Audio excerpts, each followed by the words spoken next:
Welcome to the SEO Insider with your host, Seth Price, founder of BluShark, taking you inside the world of legal marketing and all things digital.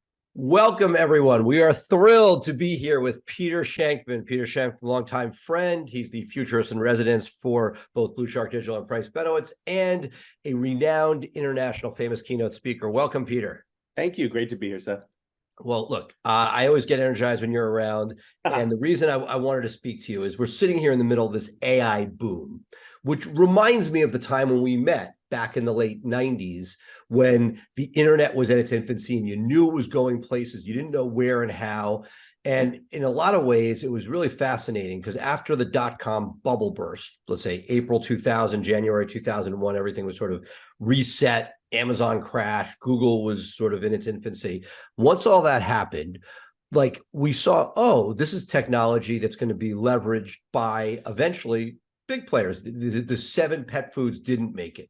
So what I want to talk to you about today is how you look at a lot of stuff, and I'm going to throw this out there as the opening, and then we're going to turn it to you because people want to hear you, not me. But when we look at the shiny objects of recent years, and we saw virtual cities, and we see cyber currency, Bitcoin, and we now see AI.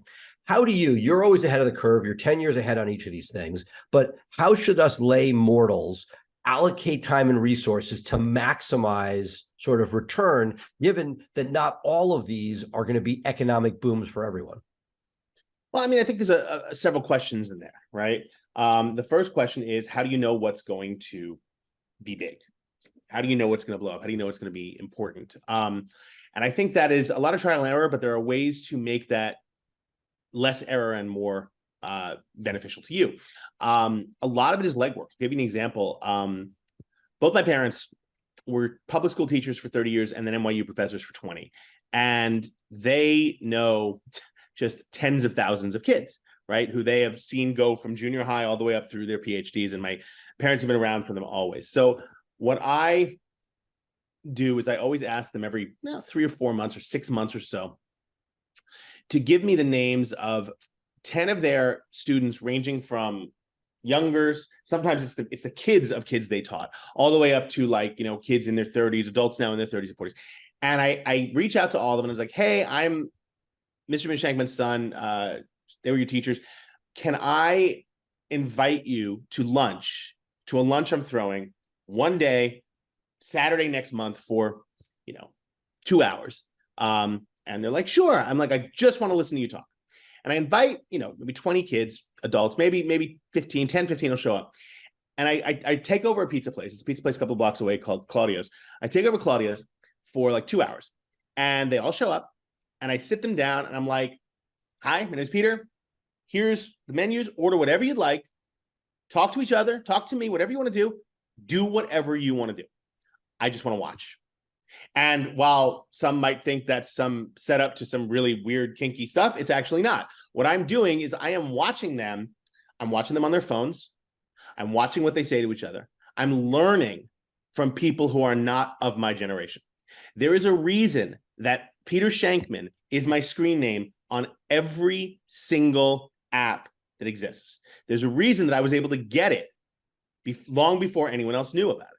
I had Peter Shankman on Be Real, on Facebook, on Twitter, which I don't use anymore, on Threads, on Instagram, whatever, because I would hear about it months before it hit the mainstream. So the first piece of advice I'd give to you is understand who's going to know about this, who within your industry or who within your world is going to know about the latest stuff. Befriend those people and listen to them when they talk. Essentially focus group people that are not now middle-aged people like us. Exactly. And, it's really interesting because I knew someone who told me about something called Litecoin back in 2015.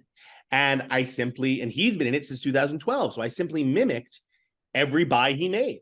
And when he started selling, I started selling, right? So you find these smart people who know what they're talking about, and you just watch them and you do what they do until you're smart enough to start making it. You have to know what you don't know. That's the rule. You have to understand what you don't know first. Looking at in retrospect, if you follow one of the people that you were sort of came up with, like a Gary V, really into NFTs, really pushing them hard. And that does not seem to be a good narrative. They didn't, those did No, not hold.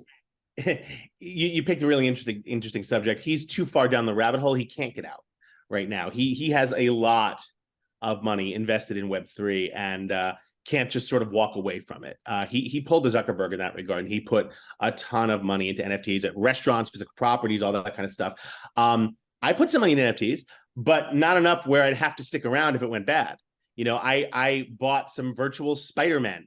I think I showed them to you. Those things you liked, not exactly. I focused on things that I enjoyed, that I could get out of. And by the way, that virtual Spider-Man sold for 20 times what I bought it for. So in that regard, I did well. I think the key is, though, again, you can't be distracted by the shiny. If you're focusing only on the shiny, you're gonna lose. Right? There's not going to be that one magical shiny thing that just happens to outsell everything else by a factor of 100. You need to make sure that what you're looking at is not only cool, but useful. Bitcoin was cool. Where is the use case? Is there a use case in ledger ideas? Is there a use case in the value behind Bitcoin? Yes. In terms of the blockchain, there are tremendous use cases for that. But that doesn't translate into a coin or a non-fungible token. Understand where the basics are. I always believe, I had a college professor who told me this once, and I've always believed, be brilliant at the basics, right? Focus on the basics. The companies I invest in are companies that do basic things for cool companies, right? I invest in companies that do HR. I invest in companies that do, tech support for HR, things like that aren't sexy, but that are always going to be needed. So with that, are there things like, when do you get out? Is the NFT one of those things? Are the cyber cities going to come back at some point? Will our grandkids have headsets on and walking around? Are these things ahead of their time? Because there was certain stuff during the .com boom. I was with U.S. law. It was just ahead of its time. I remember. Right? So no, the best way to answer that, I have a Meta headset. A VR head, Oculus. I'm probably going to get the Apple, whatever they're calling it, the headset, because it looks really cool. And it's a great way to ignore people on planes. But the bigger issue for me is I swear by something called the 80% hairdresser rule. What's the 80% hairdresser rule? When my hairdresser starts talking about how she's getting into a certain thing, I take 80% out of it. Interesting you say that, but I'll counter that, which is the reason I knew Facebook was going huge was when my mother-in-law got on. No, totally, I completely agree, but a completely different concept. All right, these little things. Bitcoin is not Facebook. Bitcoin was something that if you got in early enough, was awesome. There was no way in hell Bitcoin was going to rule the world. We all knew that from the very beginning. We just wanted to see how far it would go. Right? When I was being told that. I think the end all be all for me was when Musk started saying that we could buy Teslas with Bitcoin, and then 3 days later said, well, we're not going to do that. Right. Then you have people starting to corner the market. Then you have people starting to make these prognostications that can hurt. The key is, if something is new and very few people understand what it is, play with it. Have fun with it. You never know. Right. But, if you're going to throw your life savings into something, the basics are always the way to go. Let me take you back then to, do you see this, you're getting this new Apple version of Oculus. Do you think that this is just ahead of its time, that there'll be a time when we really love this? Or no, there'll be a time when it's beneficial for us. There'll be a time when it's more useful for us just in playing Beat Saber, which, don't get me wrong, I love Beat Saber, but it's gonna come a time where there's something more exciting than just Beat Saber. It's going to be useful because it won't be a giant thing that you put over your head. It'll be built into your glasses. It'll be built into your contact lenses. And when someone calls you, you tap on the side of your head, take the call as you're walking down the street. No one knows any different. That's where I'm excited about, because technology is great when it humanizes. Okay, when you're walking down the street with a giant orb on your head, you're not humanized. But when I can talk to my daughter from 6,000 miles away and see her face and tuck her into bed from my hotel room, video-wise, that to me is humanization. So as technology, the reason your grandmother got onto Facebook was because they gave her a reason to, and it wasn't just for talking to you. The reason was, not only was it talking to you, it was because if she went on and refinanced her mortgage, so something she clicked on Facebook, she could save a 1/4 point. All of a sudden that made sense. I would challenge one more, which was it was the social connectivity. But then she stayed because, oh, wow, these ads are useful. Okay, so it's that combination of everything. Talk to me about what we're in right now. So the AI revolution, which to me, it's the first one of the things we're talking about that I'm kind of excited about. It doesn't feel like a bubble. It's the future, whether we like it or not. And when you start thinking about it, it gets very, very scary. Well, there are 18,000 apps that have dropped for AI since January. That is a way too big number. It's very much reminiscent of the .com world where, like you said, pet food had 47 different sites, each one backed by $50 million. The majority, the 90% of them are going to disappear. But the premise behind AI and what it can do for us is actually very beneficial. Here's the thing about AI, though. Unlike Facebook, unlike Bitcoin, where if you just have money, you can own it, AI doesn't help you unless you already have some level of intelligence. All right. AI is not going to radically change your world if you don't A, know what to do with it, and B, already have a basic comprehension of how to do business. It seems it makes things better, cheaper, and faster. It makes things better if you're good at it already. Okay. If you're not a good writer, AI is not going to save your business. If you're a good writer, AI can make you a great writer. And the reason I would challenge that if you are a non-existent writer, that if you're look at there are people that are attempting to make a buck on this planet, not with English as their first language from third world countries. All of a sudden, it's not. Is it going to be confused for the New York Times? No, but you'll be able to communicate in a way potentially. I agree, except so you and I are looking at this from a different level, right? I'm looking along the lines of I would never be able to send an email written by AI to my audience of 100,000 people because they know how I am. They know how I write. It would just seem weird. But if I'm stuck on something to write about this week, can I go into AI and say, hey, here are my parameters. Could you suggest a topic, write something for me, and then I go in and edit it into my voice? Absolutely. And so AI is going to make things, AI is going to make good things better. It'll make non-existent things okay. Let's say that. So, every day it's a scary number. Somewhere between 400 and 500 people wake up every day and are paid a salary based on stuff that is out of my pyramid, which scares the hell out of me.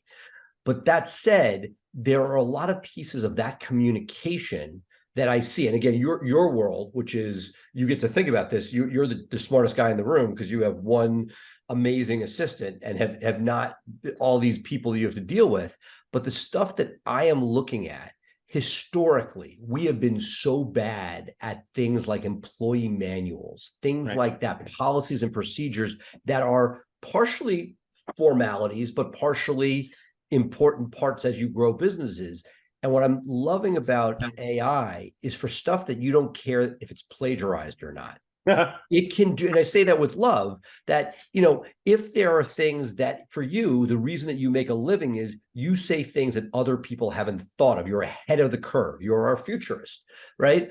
And so the idea that there are many things in life that aren't in need of that. In fact, you don't want that. You want to crowdsource the best things and amalgamate them. And that is where, and it's, as you sort of say, it can't be like you don't have a business and all of a sudden you need like amazing employee manuals. But as you start to build and grow, the idea that you have a starting point, as you said, a draft or ideas for what you want to write about, to me, what I'm struggling with right now in talking about allocation of time is there are incredible things that can be done. How many are cool? If we're back in 97, and how many of those are the things that will make you a huge dollar figure going forward? 100%. I mean, I am a huge fan of a website called Beautiful, or an AI tool called Beautiful.ai. And Beautiful creates PowerPoints. I hate PowerPoints with the fury of 1,000 suns, but sometimes they're required. And so Beautiful.ai, I dump all my information in, Beautiful makes them pretty, right? So or good enough that you're happy. Well, I have to go in and edit them. They're never going to be good enough for me to be happy if I just let them do it. No. But meaning for someone who's ADHD like me, it's beautiful because the reason I haven't done the PowerPoint yet is I don't want to get started. AI will start it for me. Right. It gives you a draft. I can go finish. Right. And as a business owner with these several hundred people, what scares the hell out of me, and this is what I'm quoted about all the time right now, is you saw obviously the landmark legal case where somebody just submitted. Obviously, if you took a first-year law student and they wrote a brief and you submitted it, you shouldn't be doing that. But the question is, and this is the quote-unquote ethics piece, is if you could trust all of your people, since you have one and she's wonderful, you can trust her. But we went into a client meeting for an amazing lawyer, and he was practically yelling at me on the phone saying, why can't you do content as cheaply as my team? And we ran it through the test. And as you may or may not know, the tests right now are not perfect. They give you a pretty good idea of what's AI. Google clearly knows. They are several steps ahead of the software out there. But we're sitting there, we're like, dude, we don't want to, tell you, but it looks pretty certain your people are just jamming AI. It's crap content. They said, oh, no, that's definitely AI. And I'm like, okay. Then we have to go, why does it make a difference? I mean, Google spent the last 4 years, we geek out on SEO for a minute, on what is high quality content. And to me, even though they're saying that they're not running an algorithm to penalize ChatGPT content, although I'm pretty sure that they are at some level, and some anecdotal evidence is there. But what I'm seeing is that if you look at just straight money, they're not ChatGPT. When Bard comes out, they may allow more of it, but they are not. And this is the piece, if I can bring back to SEO for a moment, which is, if I could get the Futurist to tell me how much of an impact will this AI revolution have on Google search? Are we in a new paradigm, or is this just another place where data will be done and you're going to have another type of search results added into the mix? I'm of the belief that there'll be another type of search results, computer driven versus human. And the reason I say that is I look at my alma mater, Boston University. Most schools, most colleges and universities have outlawed AI, right? You cannot create a paper using AI. Boston University, and I give them a lot of credit for this, they said, look, we're not going to win that war. People will always find ways to do it. So we're going to allow AI. However, you have to cite it just like you would cite any other research you're doing. And so what that does is it allows them to use it, but they can't write a whole paper based on it. Right. So they've solved one of those problems. And I think Google will do solved, I think, is a strong term. It's an evolution. Placated for the time being, but Google will do a very, very similar thing in that here are results written by human beings, here are results written by AI. And there's going to be a point where AI is fine, right? If I'm just trying to buy 2 tickets to something to the opera in Dubai for this coming Sunday, right? Which I was trying to do last week, I had to go through 5 different sites to find the actual opera site where I wasn't paying, Ticketmaster fees or this fee or whatever. I have no problem if a computer tells me here's the one without the fees. Right? I know what the opera is. I know what I'm going to enjoy. But isn't part of the reason that Google exploded and has done so well is when you did the non-Google search results, it was crap. Yeah. Whereas Google But here's the thing, those AI results might not be great, right? Except the ones that are the best in AI will be at the top, just like Google is. And so what Google's saying is, look, they're not going to spend trillions of dollars trying to fight AI versus real. They'll just understand the difference. And they say, here's AI, here's real. I think we'll see 3 categories, right? Traditional, real, AI. And that to me is fine, because just like you see the top 2 search results now are advertisements, we'll get used to that. Right. We got used to, remember when Google didn't have ads?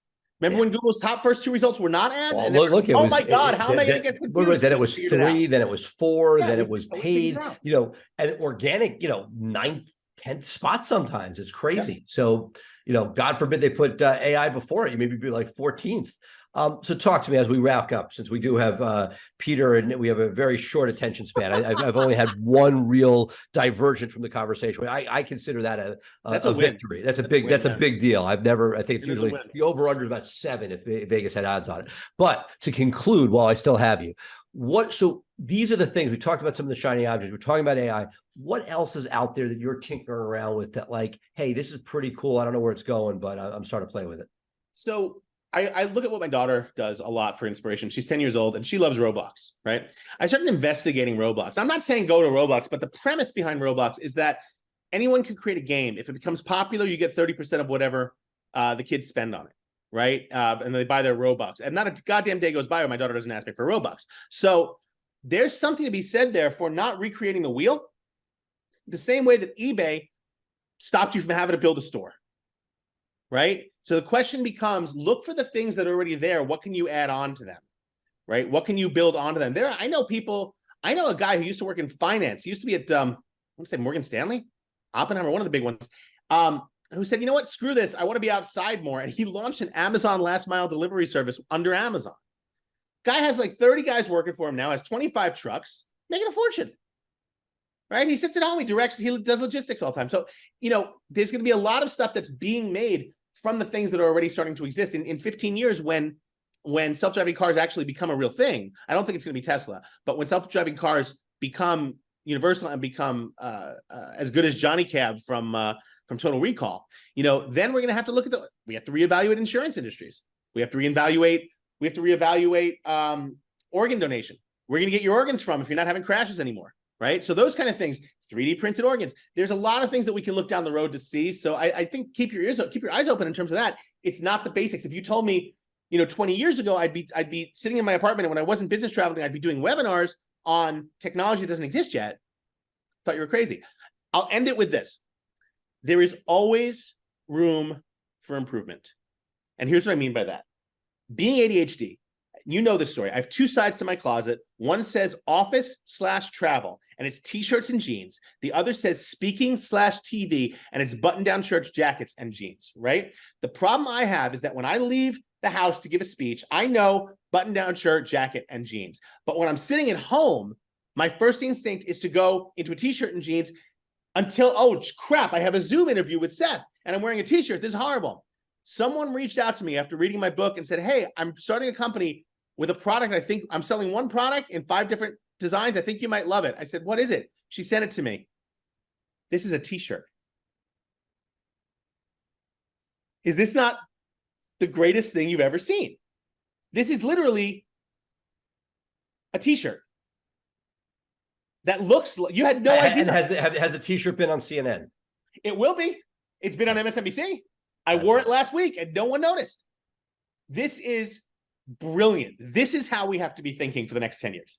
That's awesome. Well, Peter, thank you so much. Can't wait to see you in person, hopefully sooner than later. Very soon. Always a pleasure, Seth.